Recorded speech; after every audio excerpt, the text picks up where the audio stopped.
The day we were supposed to sign the papers, my boyfriend informed me he wanted to park his little sister's baby on my household register. She's pregnant and unmarried. People will look down on her. Put the kid under your name. We'll just say it's ours. I refused outright. He lost it, stormed off, and tossed over his shoulder. The minute you agree is the minute we walk into City Hall. I gave a cold laugh, opened Instagram, and fired off a post. Anyone want a marriage license? I'm short one husband. Apply fast. 10 minutes later, my childhood best friend screeched up in a banana yellow convertible. No takebacks. Before we go on, subscribe to the channel and tell us where you're tuning in from. 01 Quinn. Heat rippling off the asphalt. I hugged my brand new diploma against my chest. Dylan and I stood beneath the 3 gilded words, Riverdale City Hall. And every thought in my head was the same. We're finally doing this. Then he hit me with a line that froze my smile. My kid sister got knocked up. The rich girls in her class are roasting her. After she gives birth, we'll just stick the baby on your registry. No big deal, right? I stared at him, brain buffering. Your sister, didn't she just turn 18? Yeah, just finished high school. Got into our alma mater, too. He said it with the proud, self-evident tone of a man stating that water is wet. I didn't laugh. The whole thing tasted like rust in my mouth. Your sister parties too hard and I'm the one who has to become mom. You don't care if the gossip slices me to ribbons. He frowned. You're overthinking. It's just a name on a form. She's hurting. I can't watch that. Blood is blood. Raise the kid and nobody will know the difference. 02. Huh? I didn't even turn my head when I shot him down. Hard pass. Your family may treat your sister like a doll in bubble wrap, but I'm not your trash can. Stop dumping garbage in my lap. Dylan looked like I'd stepped on his tail. His face cycled from white to purple. Watch your mouth, Serena. You won't even lift a finger for something this small. Fine. When you grow a conscience, text me. Till then, no license. I didn't call after him. I watched him flag a cab and fishtail away. Sunlight slammed against my cheeks like hot steel. I clenched my jaw, opened Instagram, and typed, Riverdale Hall. Any volunteers? I'm 1 groom short. First come, first served. Not 10 minutes later, a canary yellow convertible purred to the curb. Out stepped a guy in a fire engine red leather jacket. Every feature so sharp he looked hand-drawn. Serena, I'm here. His grin was reckless. Eyes so dark they drank the light. No takebacks. Signatures dry. Licenses in hand. Chase flipped the little red book like a kid who just won the science fair. You actually married me? He slid on his aviators, still beaming. Change your mind now and it's too late, I said. Nothing. Just sat on the registry office bench staring into space, then at him. Aren't you hot? Sunlight danced on his crimson leather like flames. Big day looking fly beats, feeling cool. He sprang up and tugged me to my feet. Let's go buy gifts. What gifts? Wedding gifts. We need rings, stat. Before I could answer, he speed dialed someone and rented the entire flagship mall. A duty manager jogged down to greet us, panting. Sterling, take whatever Riley likes. On the house. Rows of fine jewelry and couture shimmered like a storybook vault. Chase towed me past counters until I zeroed in on a pair of understated platinum bands. The metal hadn't warmed on my finger when his family's butler appeared with a black velvet box. Sterling. Bought this Colombian emerald necklace in London last month. Instructions. Deliver to the bride the moment rings are exchanged. I blinked. Your grandfather already knows. Chase shrugged. I liberated it. Let's keep the marriage on the down low for now. Less parental spam. We'll drop the bomb later. I started to protest. It's too much. He raised a brow. You're my wife. Want the moon? I'll charter the rocket. I laughed despite myself. Chase, you never acted like this before. Didn't dare. Now you're filed under my last name. He swiped to a real estate app and flashed mansions like playing cards. Pick a love nest. Which one looks good? Let's hold off. I met his eyes. I start grad school in the fall. Same campus. He paused, then lounged back, legs crossed. Smirk on. Cool. All by a visiting lecturer title. Someone has to hold your umbrella. He wasn't joking. The glint in his eyes was pure certainty. If anyone bullies you, they answer to me. The afternoon sun slanted perfect angles across the hood. I'd barely buckled into his passenger seat when my phone rang. Eleanor. Serena. Darling, are the papers signed? Her voice poured like warm syrup laced with impatience. I glanced at Chase, humming along with the radio. Yes, all done. Just not with the groom, she assumed. Wonderful.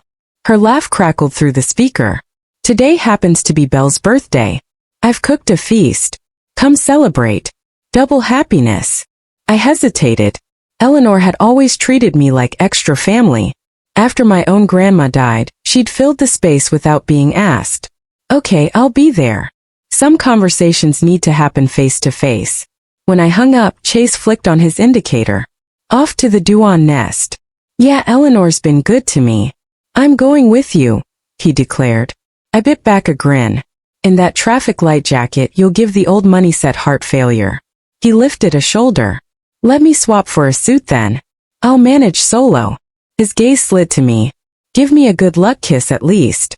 I rolled my eyes. I owe you. 05. I grabbed a rideshare to the Duan estate. The driveway was rolled out like a red carpet, garden lanterns already lit. Inside, crystal chandeliers threw rainbows on half of Riverdale's elite. I stepped through the arch just as Dylan lifted a wine glass, a polished smile nailed in place.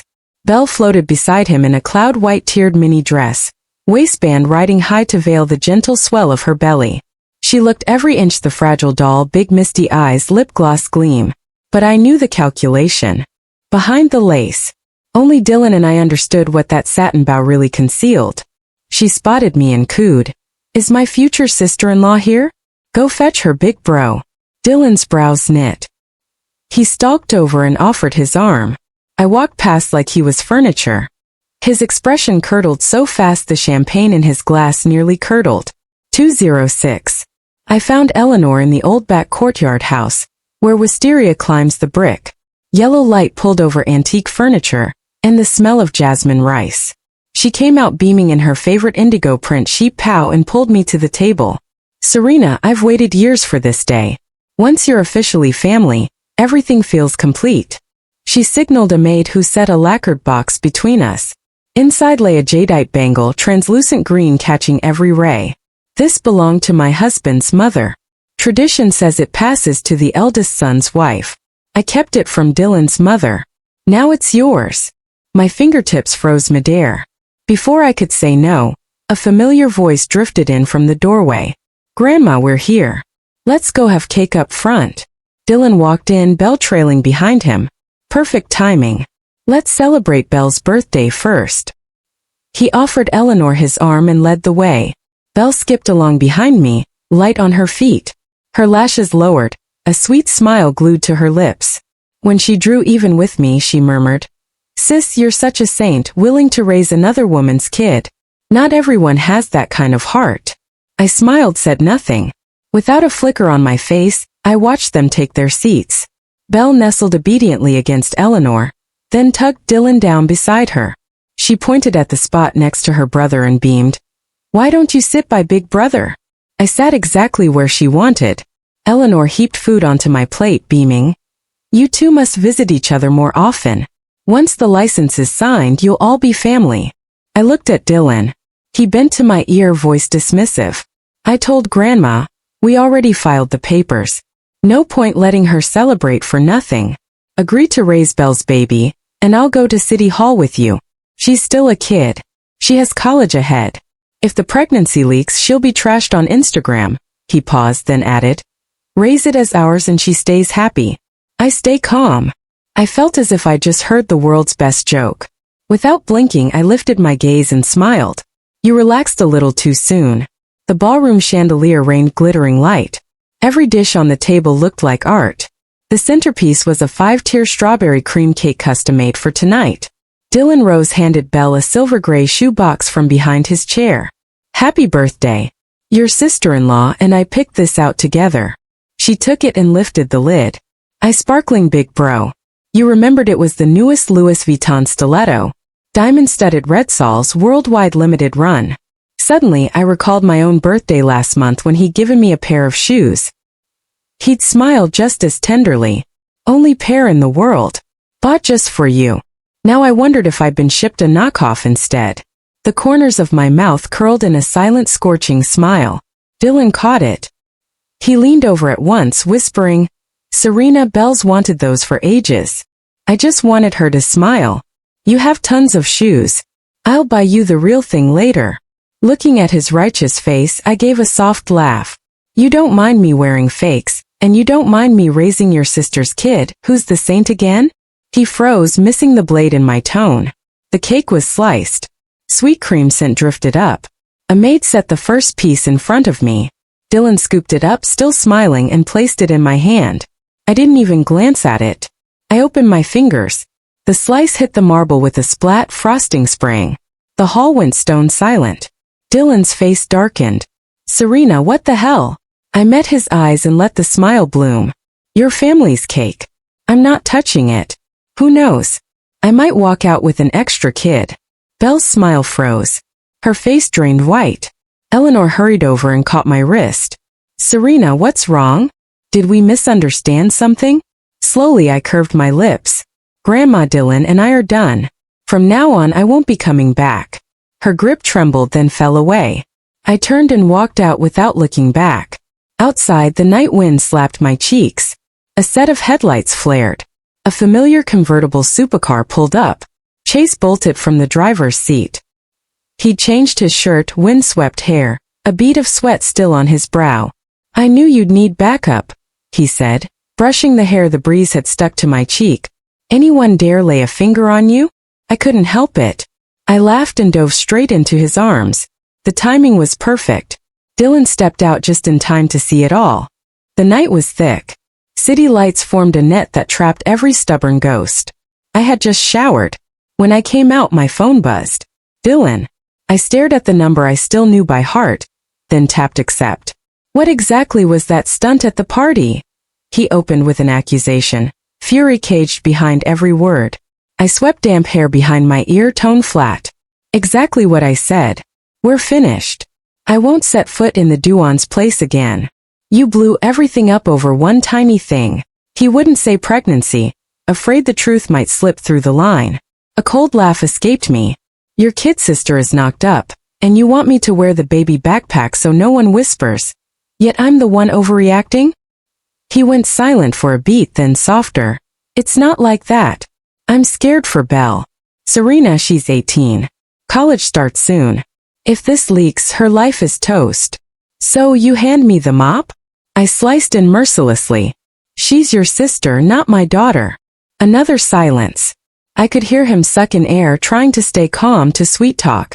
"Serena, quit the drama. You know I want a future with you. The baby's just unexpected. We keep raising it together. Life goes on, right?" "Goes on." I chuckled, my nail scratching the tabletop. "Tell me, is the baby yours?" Thunder couldn't have struck harder. He went blank for seconds, then exploded. "Serena, what kind of sick joke is that?" I cut him off. "You fuss like a father, not a brother." His breathing came ragged through the speaker, but no answer arrived. Finally he managed, "You're just trying to hurt me." I hung up, tired of listening. The instant the line died, the room sank into stillness. Beyond the window, the night was ink. Headlights far away trailed ribbons of light. Tree shadows rippled across the street like the years between Dylan and me. Once wrapped in each other, now cracked apart. I flipped the phone face down and drew a long breath. No more looking back. I'm walking out of this rigged romance. For good. 09 late now. I curled on the sofa, sipping freshly brewed black tea. The liquor was bitter, but it still couldn't match the dull ache in my chest. Memories of Dylan and me replayed. We met in college. He was tall, gorgeous, the department king, yet he'd chased me for an entire semester. Back then he really had been good. He'd bring me coffee when I pulled thesis all-nighters, warm my hands with his in winter, take me for caramelized chestnuts like the ones his mom made when she was little. But every time we edged closer, Belle would glide in on cue and smash the tempo. She's Dwan's adopted daughter, 3 years younger than me. Ever since Dylan and I got together, she'd accidentally pop up. The first time was when we'd planned an amusement park date. At the gate he took a call. "My little sister's crying." Her teacher scolded her. I need to check on her. I said, sure, I'd wait. He disappeared the whole day. Texting that night, he said homework with Belle ran late and his phone died. The second time was my birthday dinner. He booked the French place I loved. But just before we left, she messaged a photo of a bruised me captioned, I fell. He canceled on the spot and left me standing on the sidewalk. His excuse was, she's young, a girl alone. She was scared. You get it, right? I got it. Until getting it became my default and every plan vaporized. She'd call him away with a simple craving. I want strawberries. We'd be on a movie date, and she'd insist he ditched me for her tutoring run. Once fever burned me flat on a hospital bed. He stayed maybe 5 minutes, then dashed off with, Beale's piano grade 9 exam is today. I promised I'd pick her up. In Dylan's heart, I was never the first choice. Every time he picked Belle without a second's hesitation, the so-called little sister felt like a hair-thin wire, tangling and tightening around us until we bled. Sometimes I ask myself, does he honestly love me? If he does, why can't he bear to let her suffer even a little while? It freezes me again and again. Love that lopsided deserves to be replaced. 10. Early fall at Riverdale.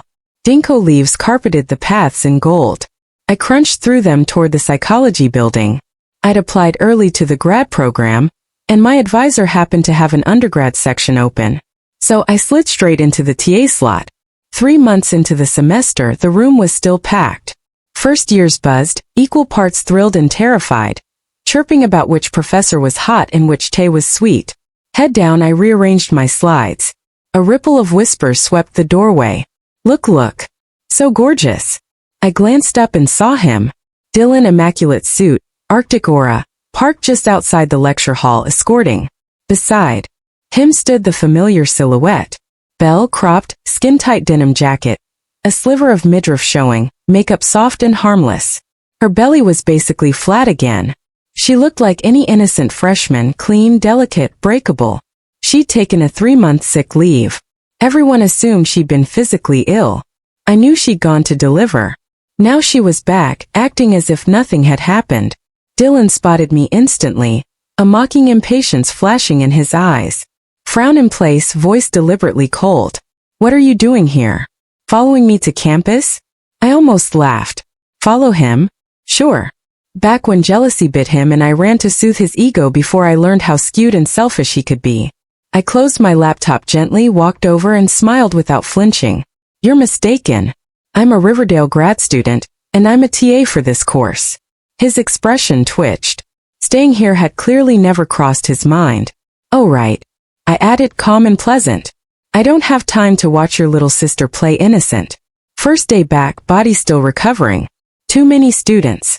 One accidental bump to that stomach and, well, consequences. Belle's face froze for half a second. Then she slipped back into tender sensibility, tugging Dylan's sleeve. Let it go, big bro. She's faculty. We shouldn't disrupt class. We have manners. Watching that angelic act, I had to hand it to her. She didn't just fake fragility. She could fling status around too. I headed to campus again at dawn. Beige trench coat cinched. Bag slung to hide my waist. Podcast murmuring in my ears as I strolled the tree-lined lane. Today felt off. Casey, look. That's her. With a face like that, no surprise. A girl whispered to her friend. Near the building, a guy whistled. Bro was right. Grad students party hard. Kid and all. I frowned, yanked out my earbuds, and swept them with a razor glance. The chatter died. Only when I reached the psych office did the picture snap into focus. A senior gave me a wary look. Emory rumor mills grinding about your private life. Don't panic. I'll dig up who started it. Private life. I drew a blank until a student council girl scurried in. Professor, did you know Riverdale is exploding? Someone leaked you had a baby out of wedlock. Dylan supposedly raising it. Your grad status is just covered to land a baby daddy and get the kid a birth certificate. I was speechless, then burst out laughing. Whoever wrote this trash deserved a writer's room job. Who posted it? The girl hesitated and passed me her phone. A screenshot of a fresh chat log plus a senior year physical form. The name was blacked out, but the note read, for months pregnant, recommend rest. I recognized it at once, Belle's prenatal record, and she'd slapped my name on it. Crying to her chat partners, she claimed total innocence. I'd stolen her brother and pinned the belly on her. I'd mixed up the forms and leaked them. It's Serena's baby. She and my brother dated. He's only helping because it's his. I'm 18. How could I be pregnant? She delivered the monologue with teary sincerity, wounded yet certain, as if she were the real casualty. I leaned against a second-floor window in the psych building, watching morning fog lift off the athletic field. Someone tipped me that Belle would attend lecture today. I grabbed my notes and went straight to her hall. Just outside the door I heard soft sobs. I really wasn't pregnant. They're jealous. Making things up. How will I ever date after this? Her voice silky breathy, soaked in grievance, tailor-made to tug heartstrings. I stood there for 3 beats, then pushed in. The room fell silent. The moment she saw me, her near tears flipped to glittering hope. She rushed over and clutched my arm. Serena, just admit it, okay? If you do, my brother will marry you. Spare the child the shame of no name. She stressed the words. My brother will marry you. Eyelashes fluttering. Did I look desperate to enter the Douan gate? I smiled. Her voice was low, but ears around us were sharp. Stares flew over. Shock, delight, scorn, all flavors. I stared at her porcelain hands. Brilliant performance, prenatal slip, mudsling, now a public plea. Did you rehearse all summer, Belle? Or are you just dropping out? Color drained from her face before chaotic footsteps thundered down the corridor. Dylan burst in, forehead beaded with sweat. The instant he saw me, fury ignited. Without a word he swung. Slap. My head rang, left cheek burning.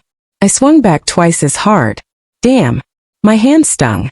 Gasps ricocheted around the room. Emery doesn't mess around. Huh. Dylan snarled. Why frame Belle? She's only 18. How can you be this vicious? I lifted my head, cheeks scarlet, eyes ice cold. Have you lost your mind, Dylan? Think I'm making to marry you? Who 6 months ago begged me to put his sister's baby on my birth certificate? Who's twisting the knife now? Screaming, I slandered her. Do you even know who I am? Mouth off like this. You and your sister are equally disgusting. Dylan stood frozen. Belle's face drained paper white, her lips trembling. She realized this act seemed to have collapsed. Smack. While Belle was still dazed, I swung a ringing slap across her face. No mercy spared. Her head whipped to the side. Then palms pressed to her cheek, she froze. Eyes bloodshot around us. Dead silence. I stared at her without expression, my voice crystal clear. You love drama, right? Let me stage one too. Title: Beating the Manipulative Fake Innocent Princess. Among the students, someone hoisted a phone, filming at lightning speed. A busybody whispered a play-by-play. So the girl called Serena is a psych grad student. Just got slapped by a guy, and the other girl's still playing innocent. Whoa. Emery slapped her back. Plot twist. What rich family soap opera is this? Follow me for instant updates. When Dylan saw me strike, rage blazed through him. One hand shot up, about to crash down.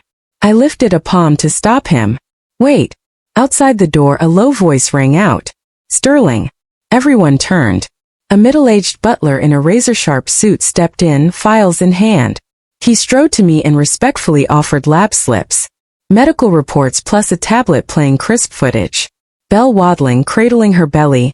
Dylan supporting her as she limped toward a hospital entrance. The logo was unmistakable. The timestamp right after last year's college entrance exams. Belle's ultrasound and full stay in records, the butler said calmly.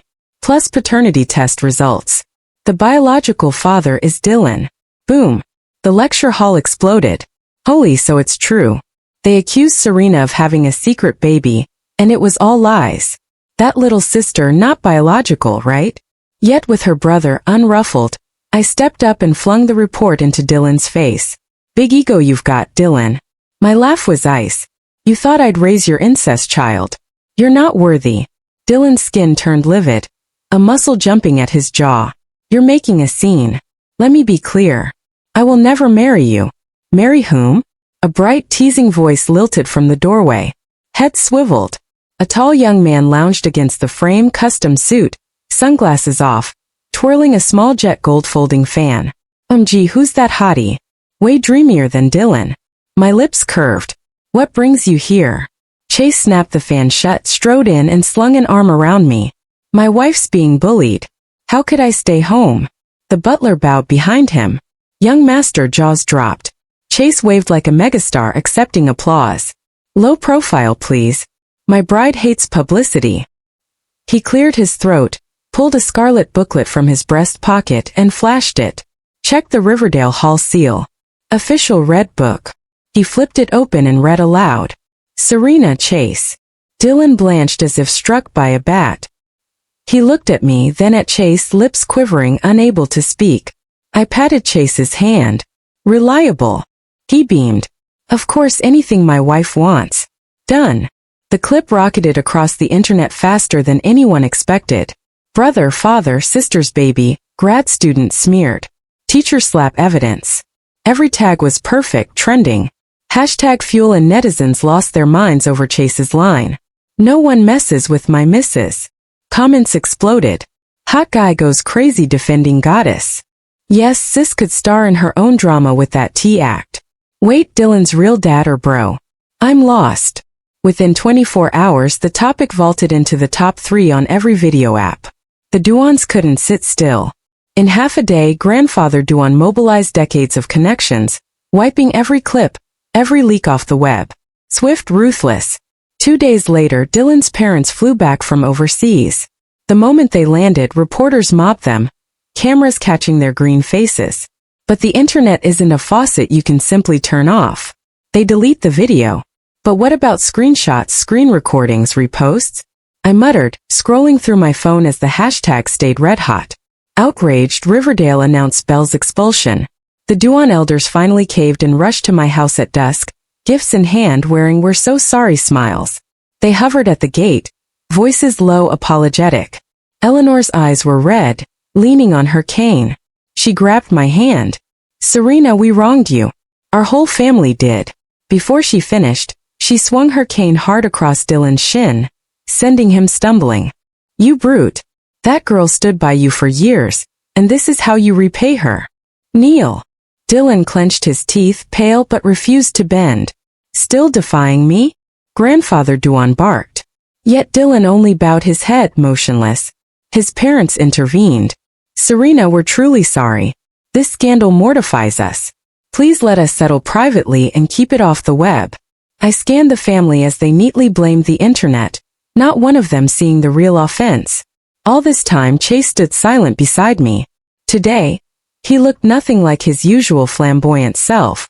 Pale gray shirt, black trousers so steady he felt unfamiliar. After listening, he chuckled softly, stepped forward, voice glacial. Your kid can wreck reputations, throw tantrums, and all it takes is a cute apology. By that rule, my wife can punch people like smear your names, then say sorry and walk away, right? Dylan's father stiffened. That's not what we meant. Then enlighten me. What exactly do you mean?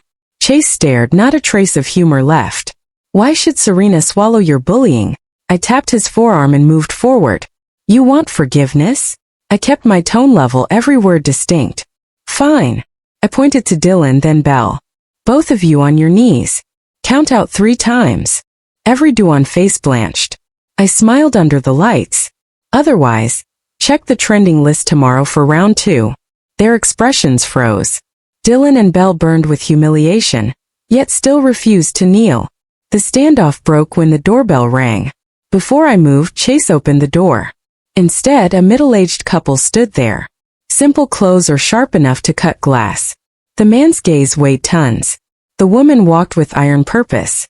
At the sight of them, every Duan paled. Avery, Jordan, why are you here? I sighed. Mom, Dad, what brings you? The Duan stared at me, stunned. My parents, Richard, Riverdale's richest man, head of Vance Jordan, and celebrity psychologist with an empire of academic contacts. They've always let me roam free, almost never appearing. Today they stood at my side. If Serena's been wronged, of course we're here, Mom said gently, drawing me close. You couldn't even pick up the phone? I said nothing, only murmured, I can handle it myself. My father was already speaking. From this moment on, every project between Vance and the Duans is frozen. If it's already in motion, we'll eat the penalty.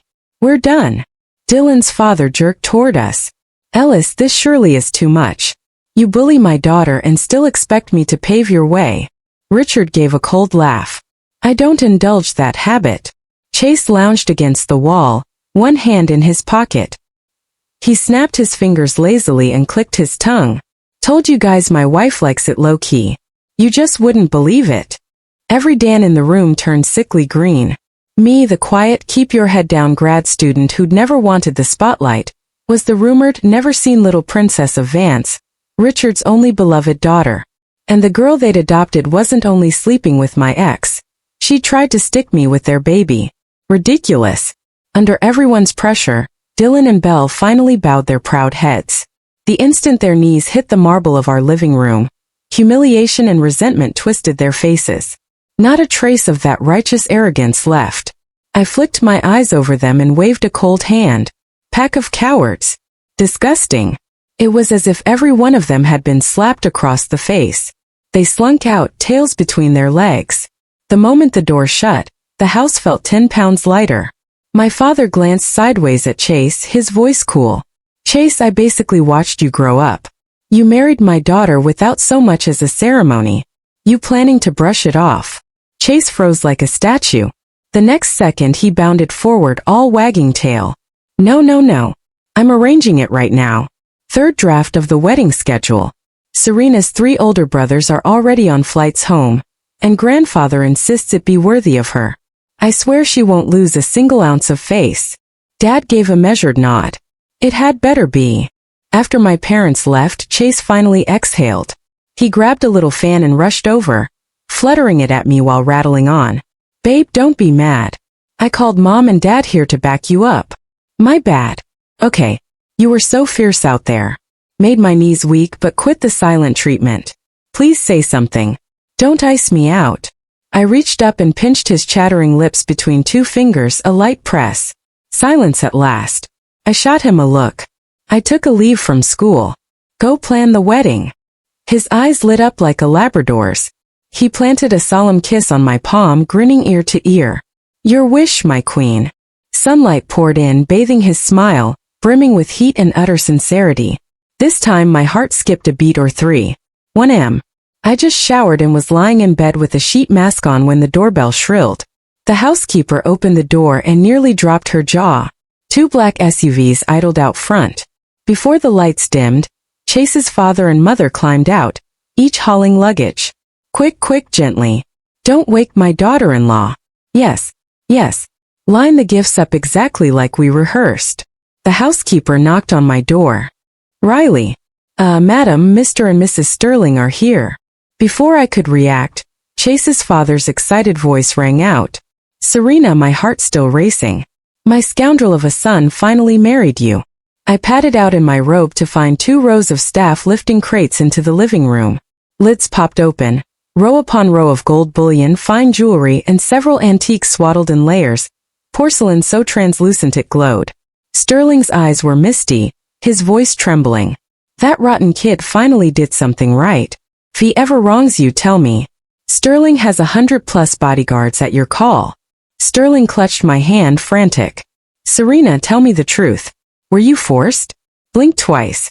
If you're being held hostage, I'll handle it. I burst out laughing, tears slipping. No, no. Chase treats me well. I married him because I wanted to. Really? She still looked unsure. Just then the front door banged open. Chase stormed in, hair sleep-ruffled. You 2 couldn't wait till daylight. You'll wake my wife. While shooing them toward the door, he tossed over his shoulder.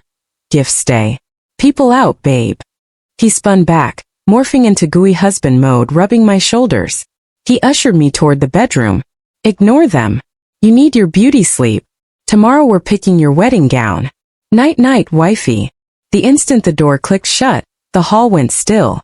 Sterling rubbed his nose and whispered to his wife. It's real. Sterling is finally getting a daughter-in-law. Sterling smiled gently, eyes shining. The daughter-in-law they dreamed of was finally here. Our actual wedding ceremony was spectacular. 3 days and nights of fireworks on a private mountainside estate. The guest list ran 10 pages. Tycoons, celebrities, college friends, even my old neighbors. Sun poured down as I stepped out in a bespoke couture gown, its train spilling like liquid moonlight across the grass, beads sparkling, gold thread glinting. I walked on light. At the end of the aisle, Chase stood in platinum-tailored perfection, eyes locked on me from the moment I appeared. The officiant asked, "Chase, do you take Serena to be your wife for richer or poorer, in sickness and in health until death?" Chase cut him off with a firm nod. "I do." He clasped my hands, voice ringing. "From today on, she's the crown of my heart. If she says east, I won't even glance west. If she's cold, I'll never let her feel heat."